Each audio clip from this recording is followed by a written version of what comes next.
E aí, jovem, bom dia, como está? Tudo tranquilo? E aí, vamos dar prosseguimento à nossa aula? Deixa eu compartilhar a tela, espero que não dê problema.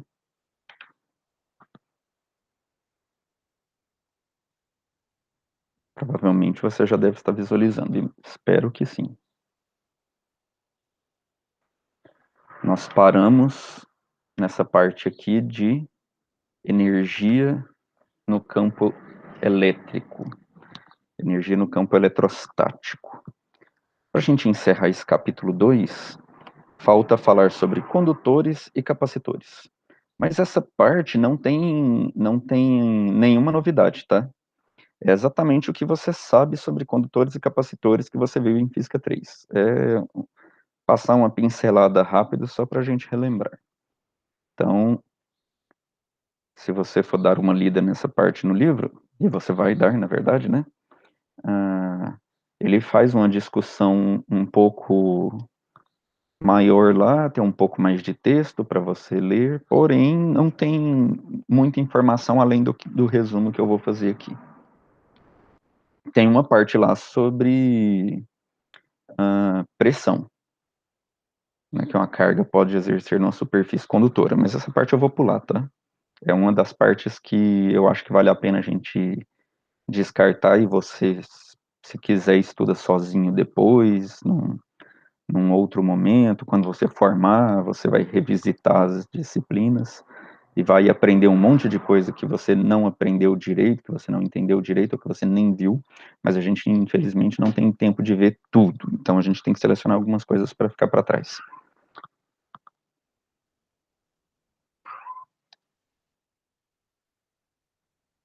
Então, os condutores. Primeira coisa, a definição eletrostática de condutor é justamente aqueles materiais que zeram o campo elétrico em seu interior. Então, o livro faz uma boa discussão sobre isso, é interessante a discussão que ele faz sobre isso. Seria uma questão assim de que como que a gente pode provar que o campo é zero num condutor? Mas ele passa um raciocínio, tá?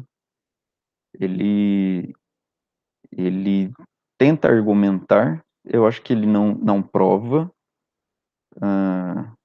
Eu não sei, agora eu estou parando para pensar, se eu não sei se eu já vi uma prova matemática para isso, ou o teorema de unicidade serve como prova matemática para isso. Não sei, o teorema de unicidade, ele é para casos ideais, né? Ele é para casos ideais. Acho que é a dedução lógica mesmo que leva a essa conclusão, porque a maioria das deduções que eu já vi, não para isso, mas qualquer dedução na eletrostática, em geral, leva essa informação em consideração.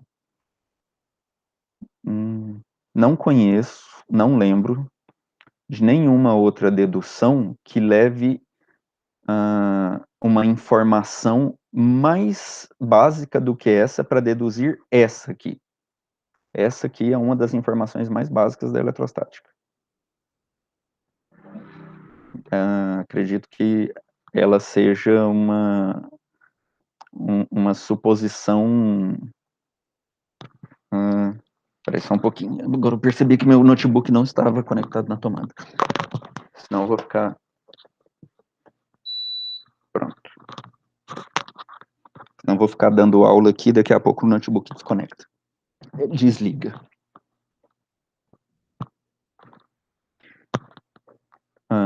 Ele é quase um axioma, né, provavelmente, mas não tenho certeza, tá? Se não tem uma dedução rigorosa para isso.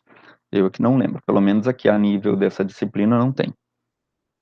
Então, o campo elétrico é igual a zero no interior de um condutor ao se alcançar o equilíbrio eletrostático.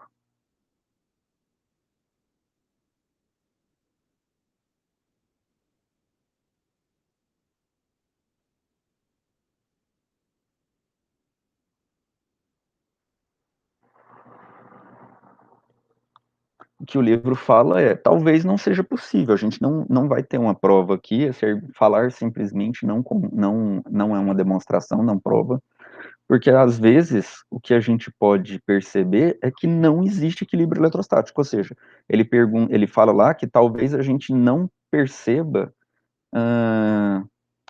que existe ausência de movimento. Sempre vai ter movimento de cargas num condutor.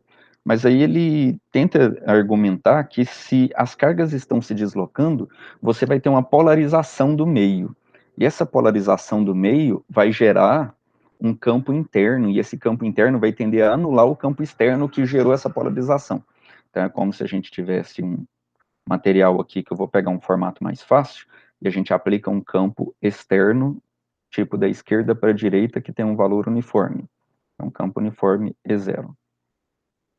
Esse campo uniforme faz com que os elétrons sejam atraídos para a parte esquerda do material, deixando a parte direita com falta de elétrons, consequentemente positiva.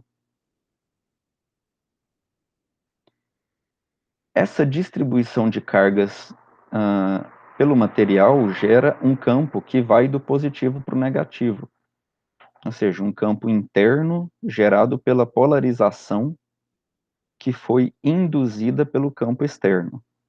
Acontece que essa polarização, que foi gerada pelo campo externo, ela ocorre enquanto os elétrons no material estiver sentindo o campo elétrico. Portanto, enquanto existir um resquício de campo elétrico dentro do material, os elétrons vão se deslocar para a esquerda.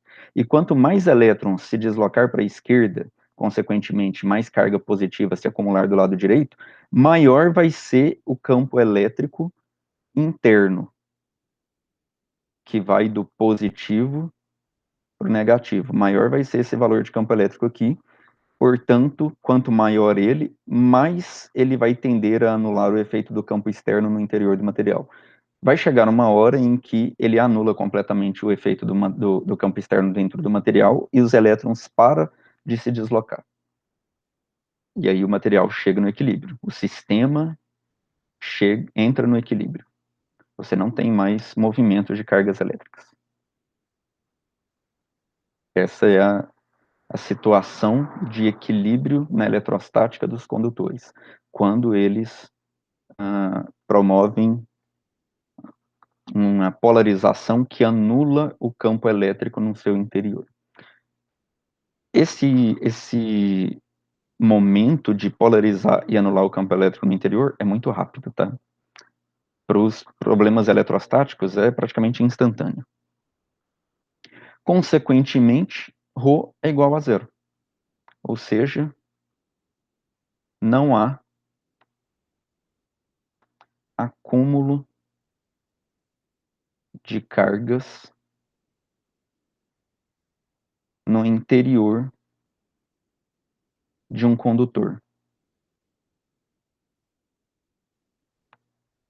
Você não tem como acumular cargas dentro do volume do condutor, fazer com que ele tenha um excesso de cargas na parte interna. Qualquer excesso de carga que você coloca, ela vai para a superfície. Por quê? Porque é a única região que ela tem para ir. Lei de Gauss que fala que não tem carga no condutor, porque o divergente de E é igual a ρ sobre ε0. Porém, o E no condutor é zero. Na parte interna do condutor. A única região que talvez tenha campo elétrico, que pode ter campo elétrico, é na superfície. E mesmo assim, essa região só tem campo elétrico exatamente perpendicular à superfície.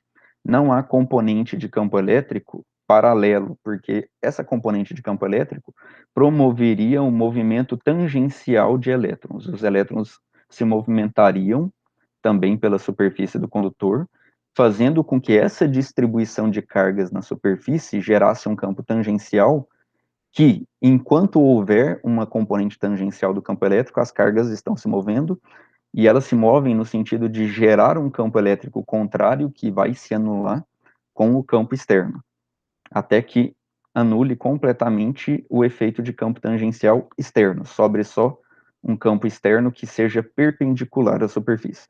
É o mesmo motivo do porquê que o campo de polarização anula o campo elétrico no interior, também anula a componente tangencial na superfície. Portanto, só tem campo elétrico com componente perpendicular à superfície. Mas tem campo elétrico na superfície. Mas no interior não tem. Se não tem no interior é porque não tem densidade de carga volumétrica. Mas há sigma, a densidade de carga superficial, porque para a superfície ela vai. Já que na superfície existe campo elétrico sim. Só não tem componente tangencial. Ok?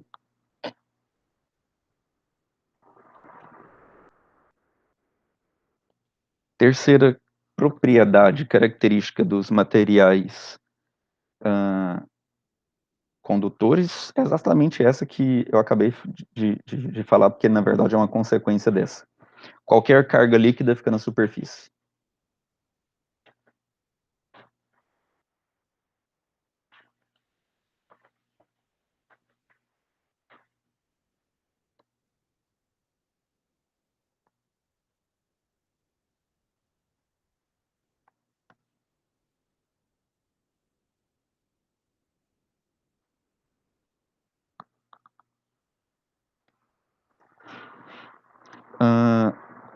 Outra característica é que um condutor é equipotencial.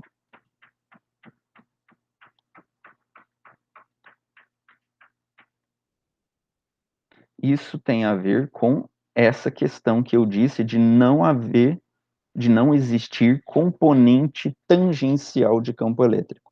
Só existe componente perpendicular de campo elétrico. Isso faz com que um condutor inteiro seja equipotencial. Ou seja, imagina que o condutor A e B são dois pontos no interior do condutor.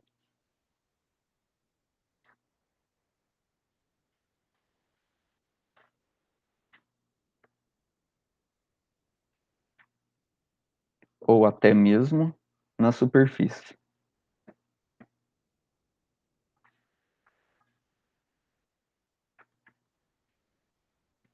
Por exemplo, o ponto A pode ser um ponto exatamente dentro do condutor, na parte que o livro chama de carne, né? Seria na parte do volume do condutor. E aí a gente escolhe um caminho aqui que vai levar até um ponto B que está exatamente na superfície. Esse caminho aqui, a gente pode calcular qual que é a diferença de potencial entre os pontos A e B. Só fazer a integral de A até B de E escalar dl. Porém, em toda essa extensão, em todo o caminho, o campo elétrico é zero. O campo elétrico só não é zero exatamente no ponto B, mas num único pontinho. O caminho inteiro ele é zero.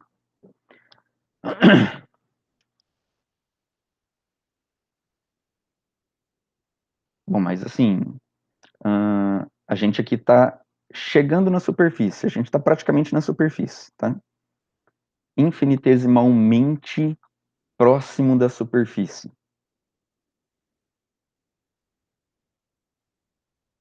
E aí, isso é zero. Significa que qualquer dois pontos no interior do condutor tem o mesmo potencial.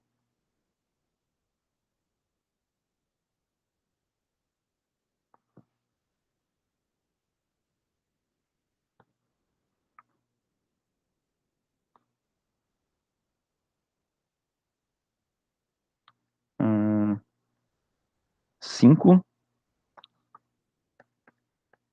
Na verdade, eu estou repensando aqui o que eu falei que na superfície também tem o mesmo potencial como consequência disso. É verdade, mas eu achei que a gente tiraria isso daqui. Ó.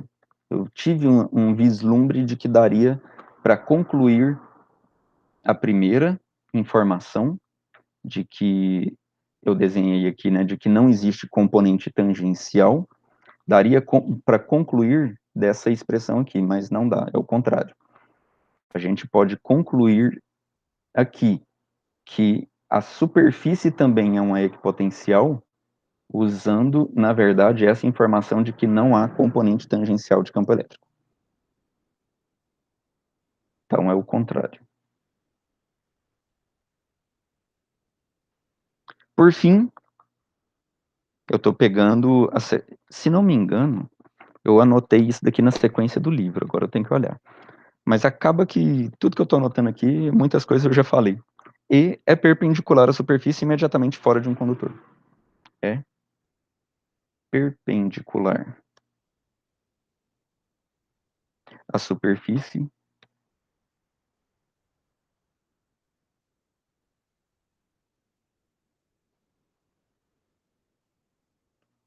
imediatamente fora do condutor.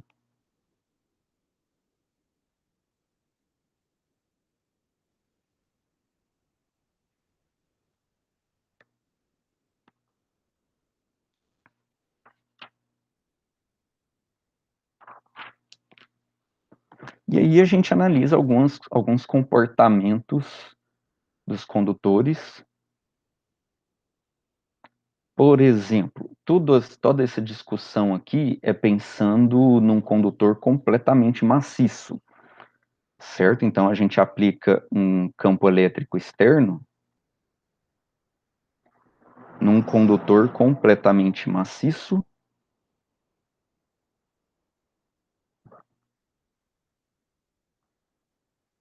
e esse campo externo polariza o condutor, fazendo com que essa polarização de carga gere um campo interno que anule o campo no interior do condutor. Então, E é igual a zero. Mas e se a gente fizer uma cavidade dentro do condutor? Então, essa região aqui é uma região maciça.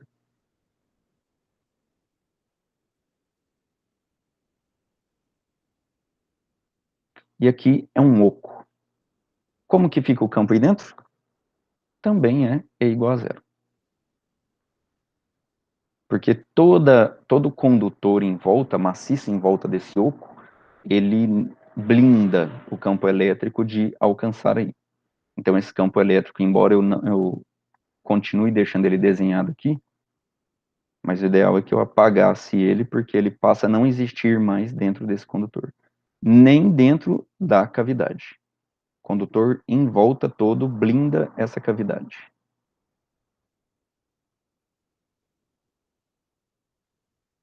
Porque quando os elétrons eles são polarizados na superfície externa desse condutor, eles se distribuem nessa superfície externa do lado esquerdo, deixando uma distribuição de carga positiva do lado direito, que tem a mesma configuração existindo ou não aquela cavidade lá dentro.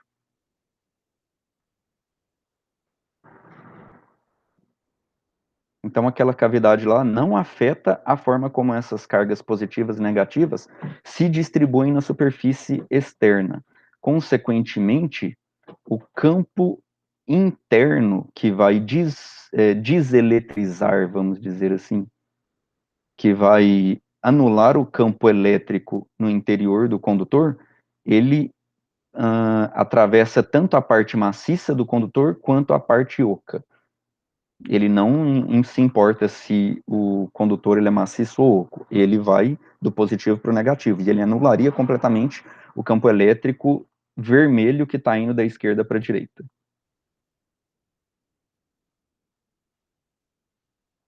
Tendo o oco lá ou não, porque esse campo é gerado pelas cargas positivas e negativas na superfície que se distribuem independente dessa cavidade.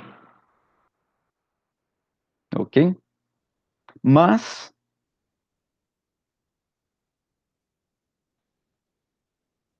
se a gente coloca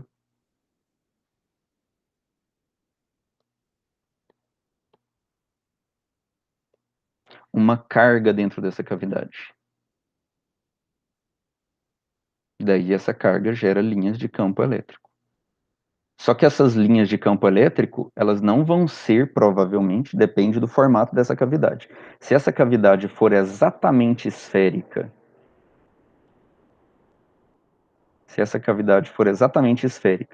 e a carga estiver exatamente no centro, daí o campo, por conta de simetria, será exatamente radial. E aí o campo dentro dessa cavidade vai ser exatamente o campo de uma carga pontual. Mas a questão é que dentro da cavidade existe campo elétrico, seja se afastando ou seja se aproximando, dependendo do sinal da carga.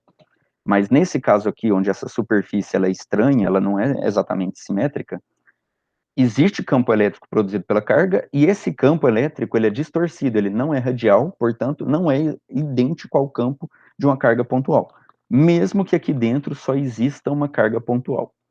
Por quê? Porque o campo elétrico produzido por essa carga pontual, que é radial, é um campo elétrico perfeitamente radial, vamos supor que seja de uma carga positiva, se afastando, portanto, da carga. Ele vai atrair cargas negativas para a superfície da cavidade.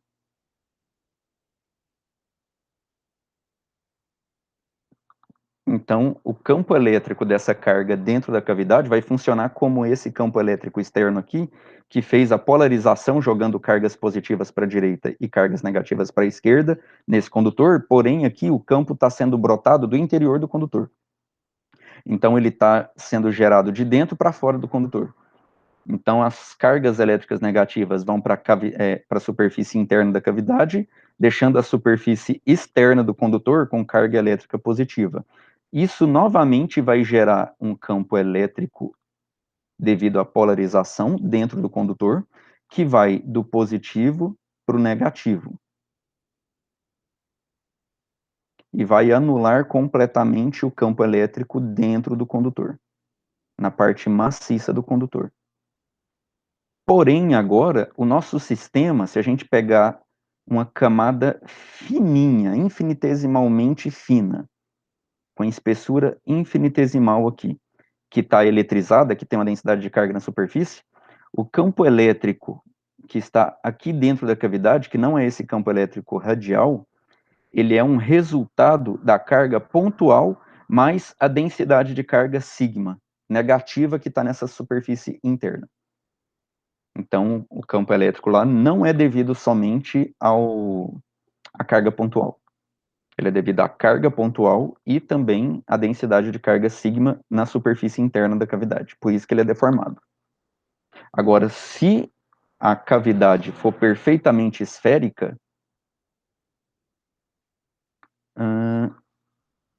deixa eu analisar só uma questão aqui. Não, é isso mesmo. Se ela for perfeitamente esférica, os elétrons vão se distribuir uniformemente na superfície da cavidade. E aí, quando você deve ter calculado um dos problemas que eu te passei, que era para você calcular o campo elétrico de uma densidade de carga superficial, de uma casca esférica. Então você tinha uma casca esférica com a densidade de carga sigma uniforme e era para calcular o campo elétrico em cima do eixo Z. Lembra? Você calculou isso? Era para você calcular tanto o campo elétrico quanto o potencial, para você ver que calcular o potencial era um pouco mais fácil do que calcular o campo elétrico diretamente. Um pouco mais fácil ou muito mais fácil? Porque faz tempo que eu não calculo esse campo elétrico, mas o potencial eu calculei. Então, o potencial não é muito fácil também, mas também não é difícil, não. O campo elétrico é um pouquinho mais complicado. Mas quando você calcula o campo elétrico num ponto fora e num ponto dentro, campo elétrico dentro é zero. Quando você tem uma distribuição de carga esfericamente simétrica. Portanto, essa distribuição de carga esfericamente simétrica, de densidade de carga na superfície da cavidade, não produz campo dentro da cavidade. E aí o campo na cavidade é só o campo devido a essa carga pontual. Agora, essa cavidade estranha aqui, essa outra cavidade estranha, como ela não é esfericamente simétrica, o campo que ela produz dentro dela não é zero.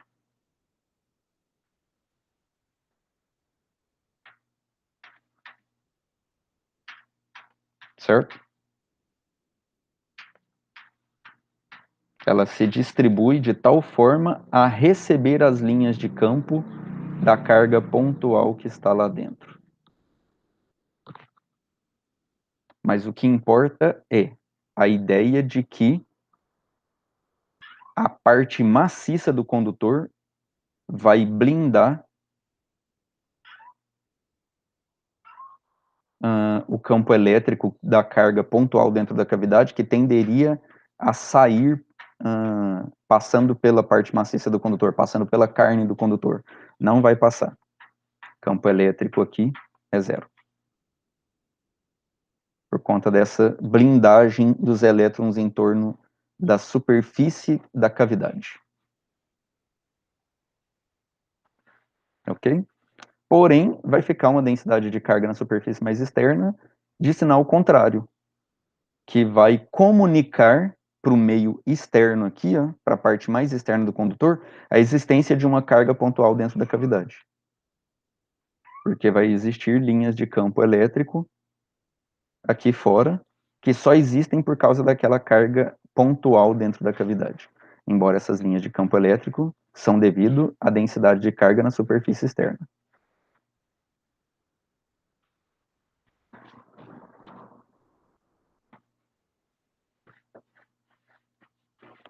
E agora eu deixo um desafio.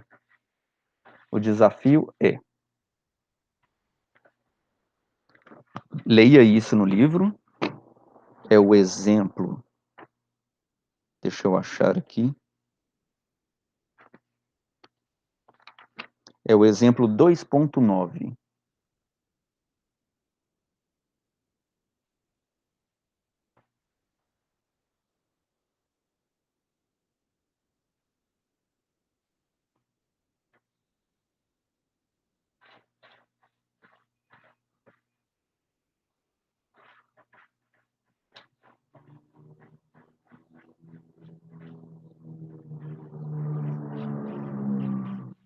É o exemplo 2.9. Temos um condutor perfeitamente esférico e uma cavidade estranha dentro dele.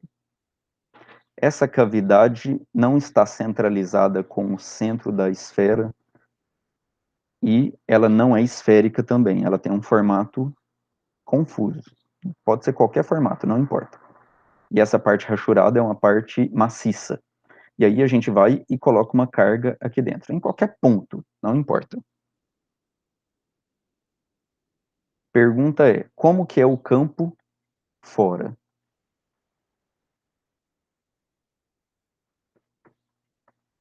Como que é o campo elétrico fora? Bom, essa carga pontual vai atrair, se ela for positiva, ela vai atrair elétrons para a superfície interna da cavidade. Esses elétrons não vão ser distribuídos uniformemente pela superfície, porque a superfície não é simetricamente bem distribuída. Vai ficar alguns pontos com mais elétrons do que outros pontos, certo? E aí vai sobrar densidade de carga positiva na superfície externa. A superfície externa, ela é simétrica esférica. Como que vai ficar a distribuição de carga positiva? Vai ficar uniforme. A densidade de carga negativa na superfície interna não é uniforme, mas a densidade de carga positiva na superfície externa é uniforme. O que significa que se essa densidade de carga na superfície externa, o campo aqui é zero, né? Significa que se essa densidade de carga positiva está uniformemente distribuída na superfície, portanto, as linhas de campo são perfeitamente radiais.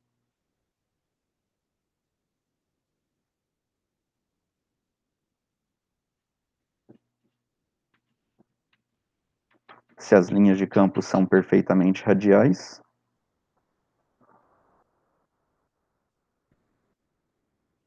é porque o campo elétrico aqui fora é o campo de uma carga pontual, que sobre 4πε0 R ao quadrado na direção R, chapéu. Como que a gente prova isso? O livro vai falar nessa parte aqui que a gente ainda não tem ferramentas, então eu vou guardar para você como desafio que a gente vai passar para o capítulo 3. A gente vai chegar no capítulo 3. E lá no capítulo 3 a gente vai falar sobre teorema de unicidade, vai fazer algumas aplicações, e eu quero que você reflita como usar o teorema de unicidade para provar isso. Certo?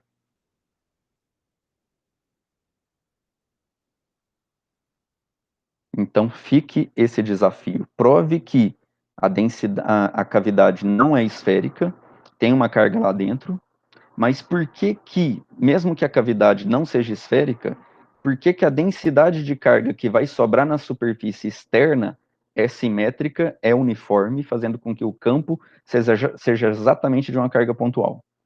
Como se essa carga pontual aqui estivesse exatamente no centro dessa esfera. Não importa o formato dessa cavidade, nem a posição da cavidade, nem a posição dessa carga pontual dentro da cavidade. O campo fora vai ser como se a carga estivesse no centro da esfera. Por quê? Bom, não vou dizer que o teorema de unicidade, que é o que você vai usar para provar isso, é uma resposta satisfatória no sentido de que permite a gente visualizar fisicamente o sistema. Porque uma coisa é você fazer uma demonstração que te auxilia a visualizar fisicamente como que o sistema é distribuído e por que que ele funciona de tal forma. Nesse caso aqui, o teorema de unicidade permite você confiar que a resposta é essa, mas é porque ele te dá uma demonstração matemática, ele permite você confiar que matematicamente o resultado é esse daqui, ó. Mas a mim, por exemplo, ele não ajuda muito a aceitar, a visualizar e falar, nossa, é mesmo, porque eu consegui enxergar por que que a distribuição de carga fica uniforme na superfície externa. Mas eu aceito que a gente chega na solução matemática como sendo E igual a Q sobre 4πε0r ao quadrado. Certo?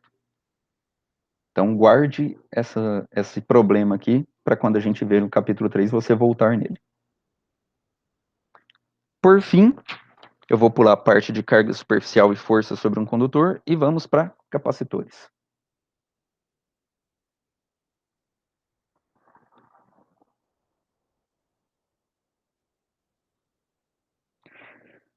Bom, um capacitor é quando você tem dois condutores separados e você coloca eles, eletriza eles com cargas de sinais contrários.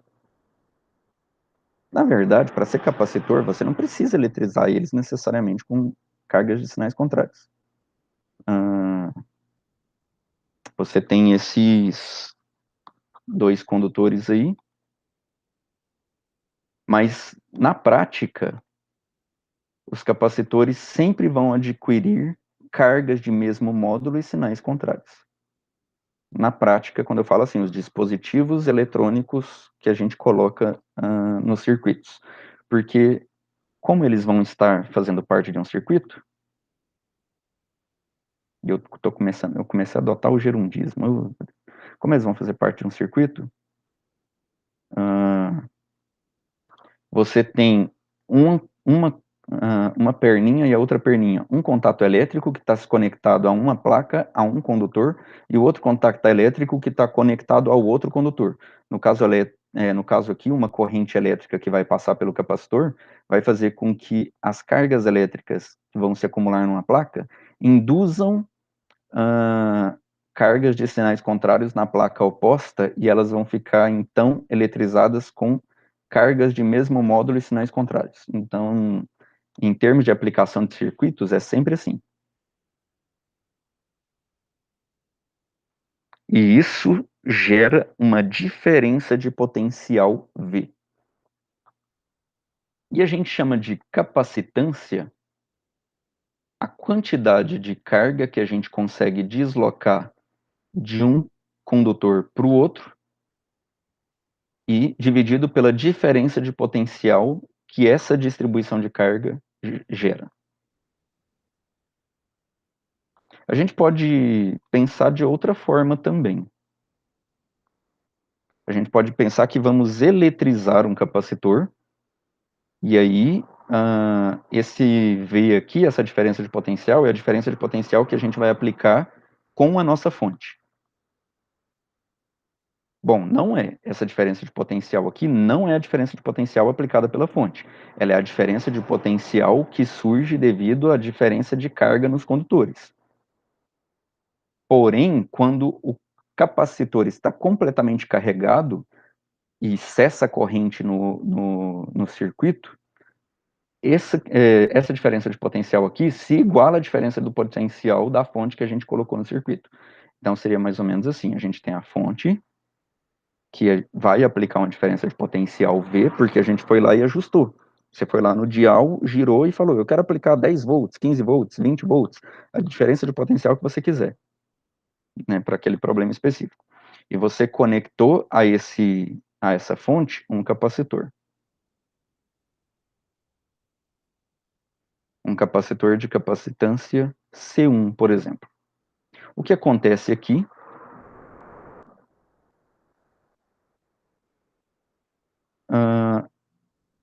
é que a corrente vai fluir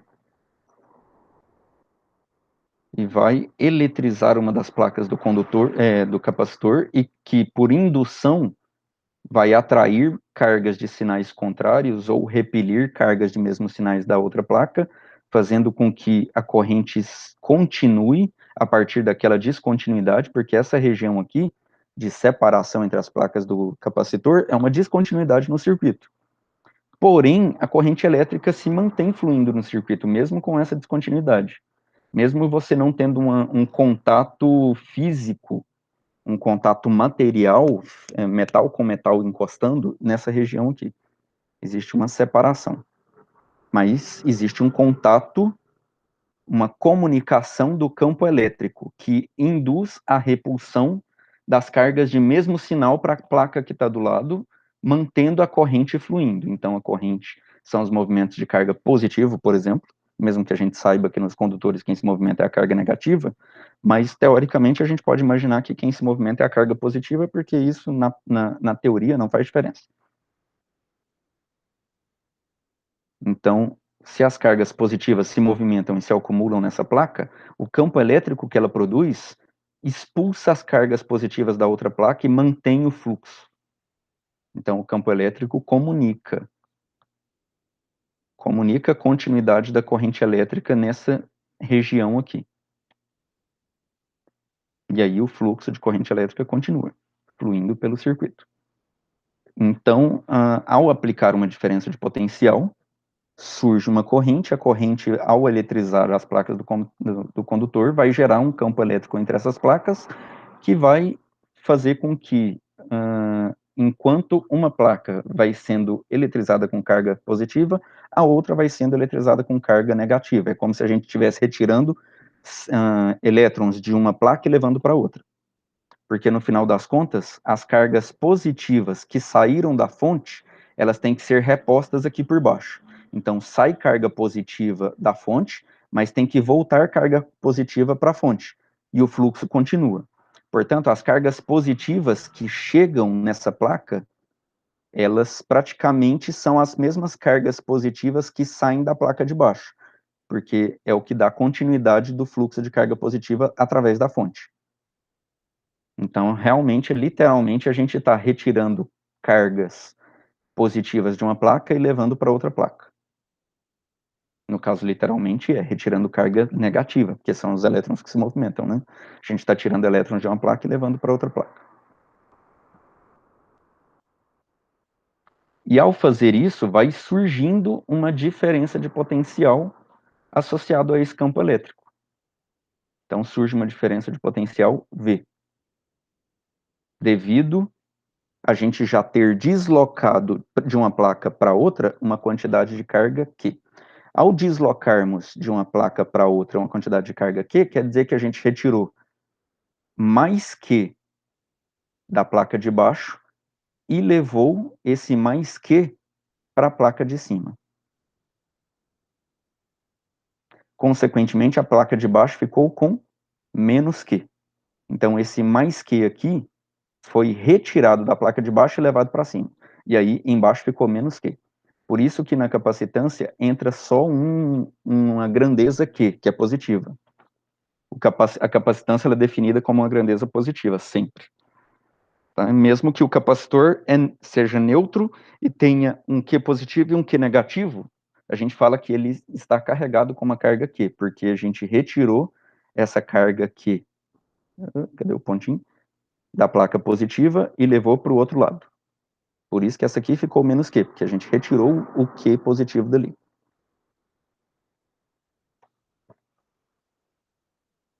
Então a gente andou no circuito com uma quantidade Q de carga. Então é só Q aqui.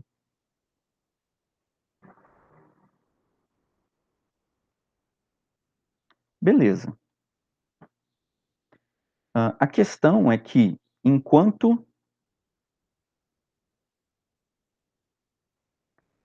a corrente no circuito é nesse sentido,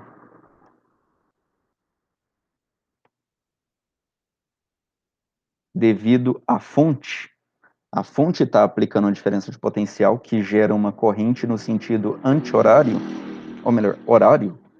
Você pode reparar que o capacitor ele está gerando uma diferença de potencial que é positivo na placa de cima e negativo na placa de baixo. Portanto, se a gente desligar essa fonte e fechar um circuito aqui, vai tender a descarregar a placa, fazendo com que as cargas positivas voltem a fluir pelo fio para tender a neutralizar as cargas negativas embaixo. Então a gente está pensando que quem está se movimentando são as cargas positivas, porque são elas que vai definir o sentido da corrente. Então não importa que sejam as cargas negativas que se movimentam, a gente vai falar aqui em sentido de corrente. Beleza? Então se a gente por acaso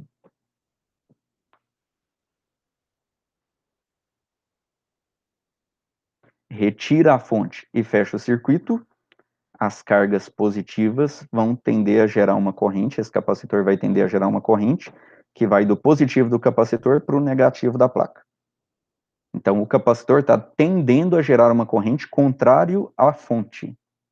A fonte quer gerar uma corrente no sentido horário, e à medida que o capacitor vai se eletrizando, ele vai forçando cada vez mais uma corrente contrária, no sentido anti-horário.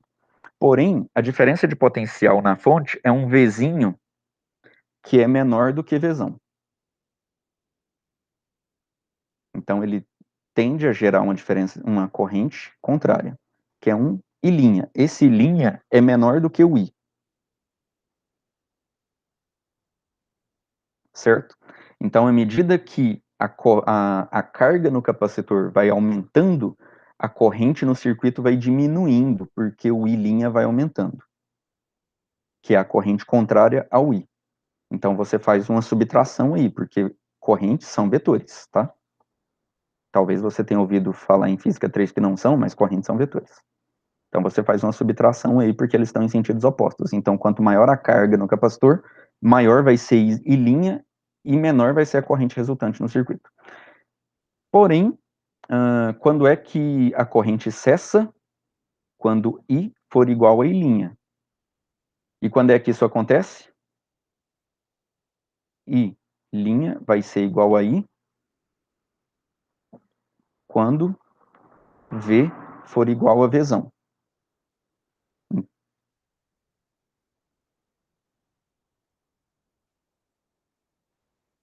Então, quando a quantidade de carga, que antes era Qzinho, eu estava chamando de Qzinho, for Qzão, o Vzinho vai se tornar Vzão e a corrente cessa. E a corrente se torna zero. Se a corrente se torna zero, a fonte não tem mais força para bombear elétrons para o capacitor e o capacitor para de se carregar. Portanto, nesse limite, a gente pode falar que essa diferença de potencial aqui é igual à aplicada da fonte, quando a gente carregou o capacitor por completo. A diferença de potencial entre as placas do capacitor, que é o que entra efetivamente na definição da capacitância, iguala-se com a diferença de potencial da fonte. E aí a gente pode pensar a capacitância, então, como C1, que foi esse capacitor aqui, ele adquiriu uma quantidade de carga, que eu chamei de Qzão, mas é um Qzão 1. Ele adquiriu uma quantidade de carga Qzão 1 quando eu apliquei uma diferença de potencial V. Então, Inicialmente era um Qzinho dividido por Vzinho, que dá uma constante, né? Capacitância é sempre constante. Quando a quantidade de carga era Qzinho, a diferença de potencial era pequena. Quando Q era pequeno, V era pequeno. À medida que Q foi aumentando, V foi aumentando, fazendo com que C seja sempre constante.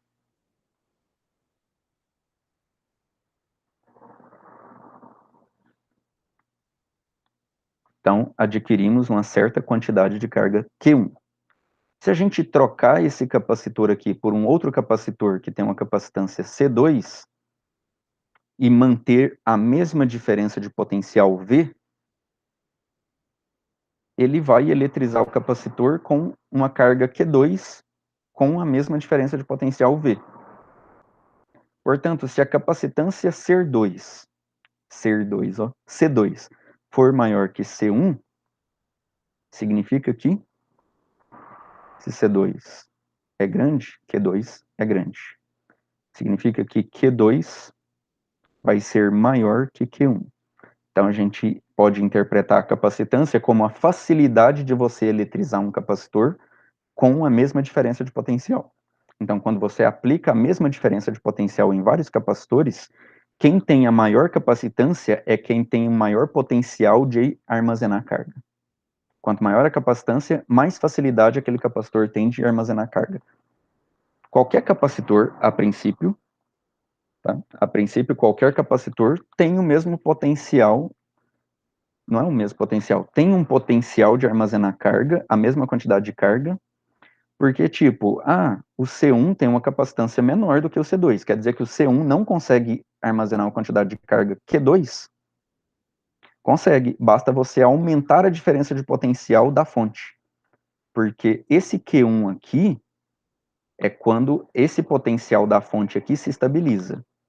Você aplicou esse potencial da fonte específico, e aí o Q1 é quando faz com que o capacitor estabilize essa diferença de potencial com a fonte. Se você aumentar o potencial da fonte, necessariamente a corrente volta a fluir pelo circuito e vai aumentar a quantidade de carga no capacitor até igualar a diferença de potencial no capacitor com o da fonte de novo. Então você consegue aumentar a carga no capacitor, aumentando a diferença de potencial. A princípio, tá? Tem um porém aí. Portanto, mesmo que o C1 tenha uma capacitância menor do que o C2, a princípio você pode fazer com que ele tenha a mesma carga que E2. Só que você vai gastar mais energia para isso, você precisou colocar uma diferença de potencial maior. O C2, você consegue já atingir aquela carga alta sem você precisar colocar uma diferença de potencial alta. Então é vantagem C2, a princípio. Né? A princípio, você sempre vai usar o capacitor com o valor nominal que você precisa. Né? Então, ser vantagem a capacitância ser alta ou pequena depende da sua aplicação.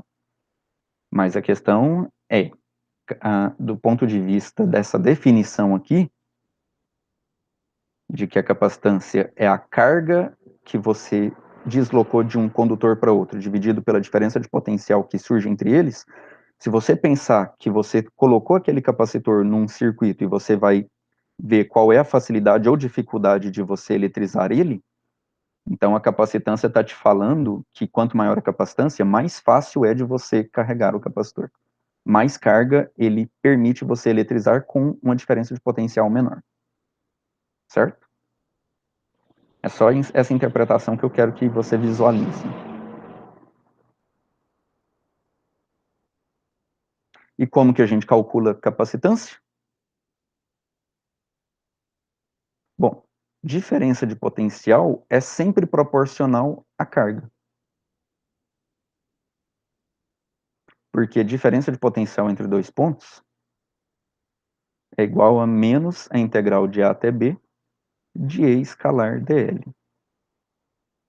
Então você precisa calcular a diferença de potencial entre dois pontos por um caminho que é independente do caminho, por um caminho qualquer, e naquele caminho existe um campo elétrico. Esse campo elétrico foi produzido pelas cargas do capacitor.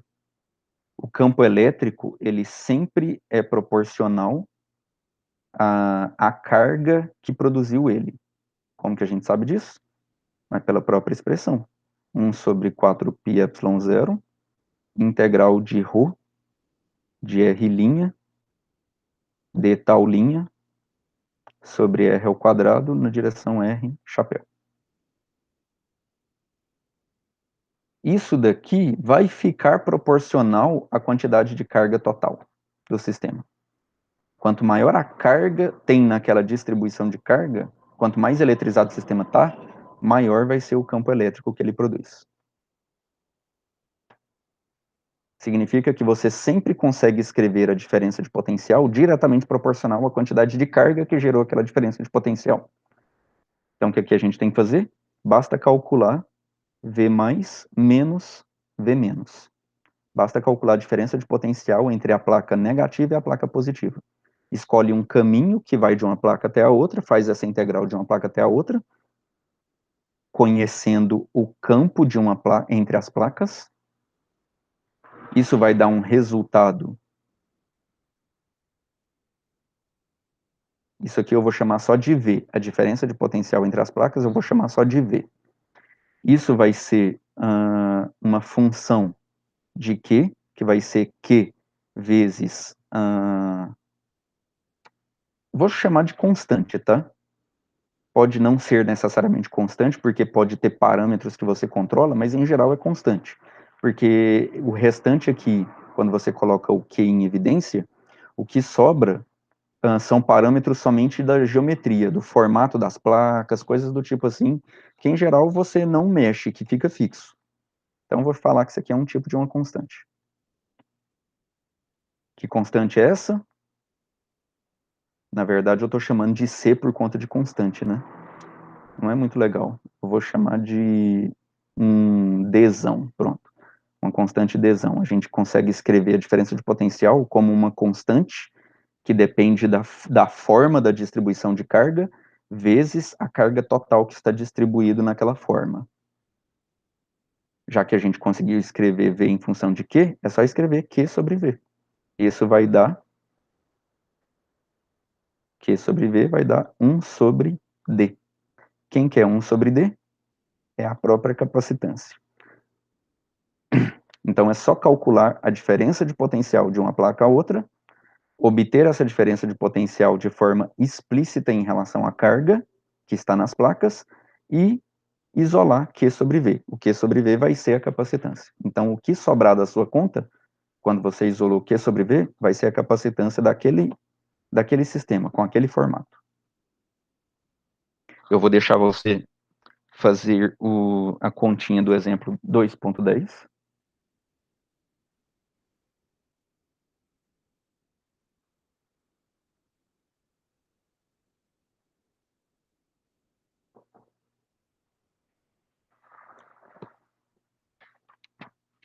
Exemplo 2.10 é simplesmente para obter a capacitância de um capacitor de placas paralelas, que é o mais comum, é a expressão mais comum que a gente tem, onde a diferença de potencial de um capacitor de placas paralelas é Q A ε0D. Quando você calcula a diferença de potencial dá isso, então calcule essa diferença de potencial, e aí você isola Q sobre V, que dá exatamente a capacitância, que vai dar ε0A sobre D. Então essa é a capacitância de um capacitor de placas paralelas infinitas.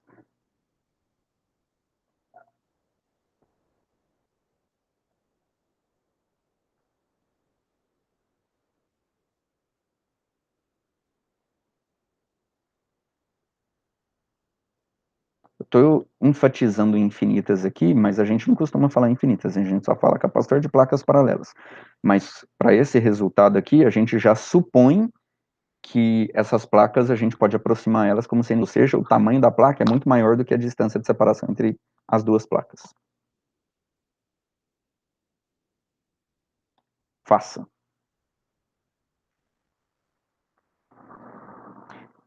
Beleza? Por fim,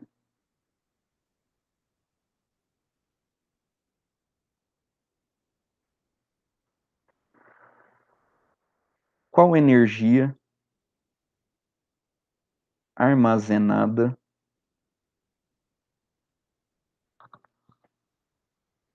capacitor?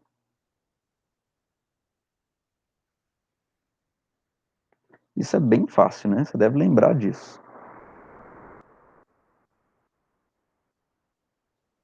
A gente simplesmente supõe que o capacitor está aqui, algum agente externo, que no caso vai ser algum tipo de fonte, mas a gente não importa como que a gente vai tirar a carga de uma placa e levar para outra. O que importa é a gente retira uma porção de carga de Q de uma placa, leva ela para outra placa. E aí a placa de cima vai ficando negativa, porque a gente está retirando carga positiva de lá. Ah, professor, mas as cargas positivas não andam, quem andam são os elétrons. Beleza. Mas, teoricamente, eu acho mais fácil visualizar as cargas positivas andando, porque você vai colocar a corrente no mesmo sentido. Se você visualizar as cargas negativas andando, beleza, não tem problema. Só que enquanto as cargas negativas andam no sentido, você tem que lembrar que a corrente está no sentido contrário, né? Porque a corrente é definida como sendo sempre a do movimento, do sentido do movimento relativo das cargas positivas. Então, as cargas positivas, elas se movimentam num sentido, a corrente está naquele mesmo sentido. As cargas negativas movimentam-se em um determinado sentido, mas o movimento das cargas positivas relativos ao da carga negativa é no sentido contrário. Então, o sentido relativo das cargas positivas, que é o sentido da corrente. Então, teoricamente, como não faz diferença quem é que se movimenta, eu imagino que quem está se deslocando é sempre as cargas positivas. Então, de grão em grão, a galinha de papo, de grão em grão a gente leva um DQ, de DQ em DQ, a gente vai levando da placa de cima para a placa de baixo, fazendo com que a gente já tenha uma quantidade de carga Qzinho, o que gera uma diferença de potencial Vzinho. Portanto, esse capacitor tem uma capacitância fixa, C. C aqui pode ser escrito como Qzinho sobre Vzinho. À medida que a gente vai levando mais DQs de cima para baixo, a gente vai aumentando a carga total do capacitor, mas vai aumentando também a diferença de potencial entre as placas, de tal forma que a capacitância se mantenha constante. A capacitância só muda se você mudar a forma da distribuição das placas. A forma que as placas têm, a forma do capacitor. Capacitância depende somente da geometria do capacitor. Ok? Então, beleza. Então, no final das contas, a gente está levando de dq em dq. Quando a carga já é Q e a diferença de potencial já é V, qual é o trabalho realizado para a gente levar o próximo dq? Então, no final das contas, o que a gente quer calcular aqui é o trabalho total para a gente eletrizar esse capacitor, carregar o capacitor. Por que tem hora que ele faz isso? Ele vai lá para... Então, no final das contas, o que a gente está querendo calcular é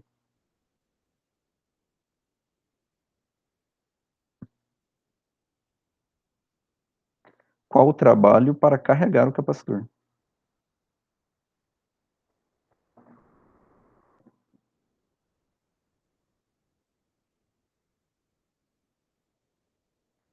De 0 a Qzão. Qzão é o valor final que o capacitor vai ter de carga. Então, quando ele tiver Qzão, qual foi o trabalho total que a gente realizou?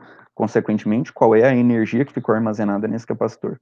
Porque a gente vai desprezar qualquer perdas aqui.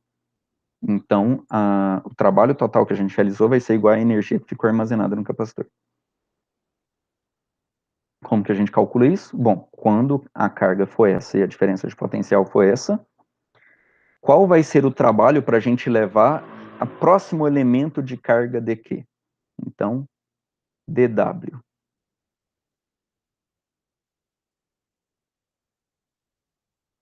Trabalho para levar dq da placa de cima até a placa de baixo.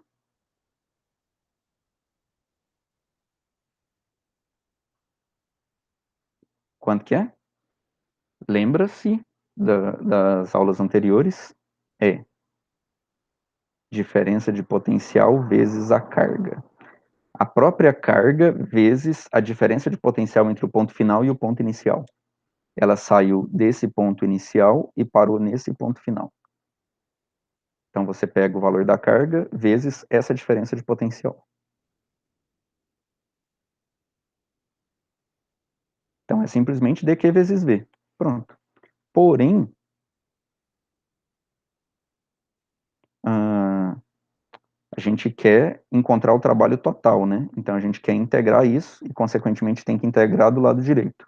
À medida que a gente coloca mais carga, a diferença de potencial aumenta, a diferença de potencial varia, ele não é uma constante. Como que a gente escreve, mas a integral está sendo feita em dq. Como que a gente escreve v em termos da carga Q? É só isolar aqui. Trem mais fácil do mundo. V igual a Q sobre C. Então, a integral de dw, que é o trabalho total, vai ser igual a 1 sobre C, integral de Q, dq, de 0 até Qzão. Então, o trabalho total vai ser Qzão ao quadrado sobre 2C. E temos aí a energia total armazenada no capacitor quando ele estiver eletrizado com a carga Qzão. Em geral, a gente não sabe qual é a carga no capacitor. A gente conhece a diferença de potencial que aplicamos nele. Então, é só a gente usar a informação da capacitância como sendo Qzão sobre Vzão e substituir o Qzão aqui. E aí, se o Qzão é C quadrado, V quadrado, dividido por C, opa, perdão, eu coloquei V aqui, né? Aqui não é V, aqui é o W, que é o trabalho. Então, o trabalho vai ser CV quadrado sobre 2. Ou então, algo que faz uma associação direta com a expressão que a gente obteve quando a gente faz uma distribuição de carga aqui, uma distribuição de cargas pontuais. Isso aqui são uma distribuição de cargas pontuais. Aí aqui a gente generalizou para um caso de carga contínua, transformando a somatória numa integral. Então, integral de V vezes dq dividido por 2.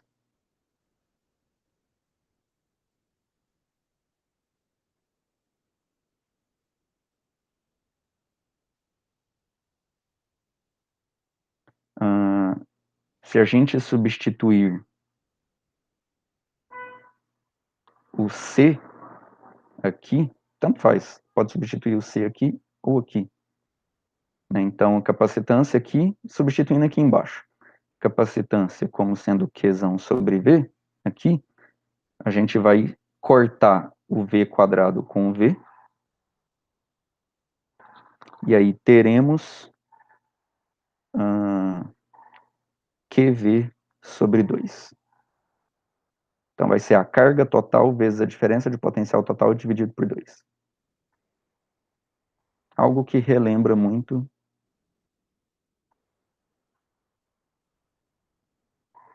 essa expressão aqui. Dividido por 2.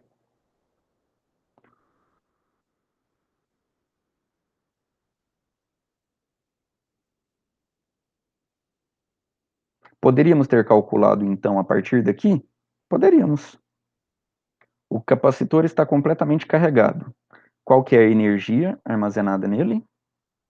É a carga vezes a diferença de potencial que ele sente, mas todas as cargas estão na mesma diferença de potencial. Então, essa diferença de potencial pode sair da integral e a gente integra o dq de 0 a Qzão.